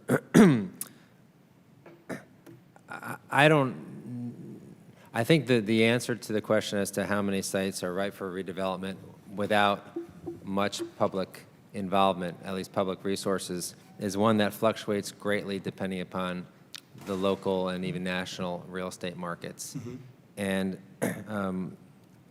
And I think that, and one of the things, I mean, we talk about public resources, you know, for us, one of the biggest, most important elements of a transaction, particularly the larger transactions, were not necessarily the cleanup assistance specifically, but were more associated with maybe a tax increment financing, associated with the future the future activities that are going to happen on that site. And if people can buy into what's going to happen there and the tax revenues that are going to be generated from that activity, then the markets can say, we're going to float a bond, and then the bond can help front end some of that more costly remediation associated with that site. A similar example might be the entitlements that I mentioned earlier. Particularly in urban areas, you know, you take a city like Portland, Oregon, with an urban growth boundary. I mean, there are very constricted views as to what can be done on those sites, and maybe Brownfield should receive special considerations, essentially in exchange for a certain amount of cleanup, for a certain amount of extra entitlements. And that's something that we look at quite a bit. Another piece is taxation. Institutional investors, at least a big pool of them, are not for profit, essentially. They're structured as only subject to unrelated business income taxation. And there's a piece of legislation that I mentioned that also exempts, for qualified brownfield redevelopments, exempts the gain on those developments from incurring unrelated business income tax. Something perhaps could be offered for the taxable entity as well. For the unrelated business income tax, it was that was sort of the low-hanging fruit, and that's what was targeted then. Thank you. Thank you. If there are no further questions, I'd like to thank our witnesses for being here today. I appreciate all of your testimony. This has been very informative and helpful, and I just want to reiterate that there may be additional questions submitted to you for response in writing for the record for the hearing. And if no one has anything else to add, then the hearing is adjourned. Thank you. Thank you, Mr. Chairman. Thank you.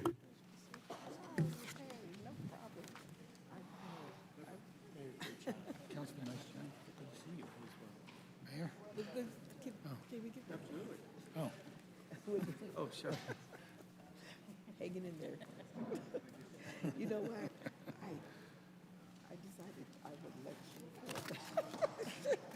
I didn't know how he was going to expand on that. When he, You know what? perfect. I was concerned because when Congresswoman was asking about, her question was, I felt like she wanted me to talk about, we have a huge Superfund where we had to see the city's resources were so Do you need the original?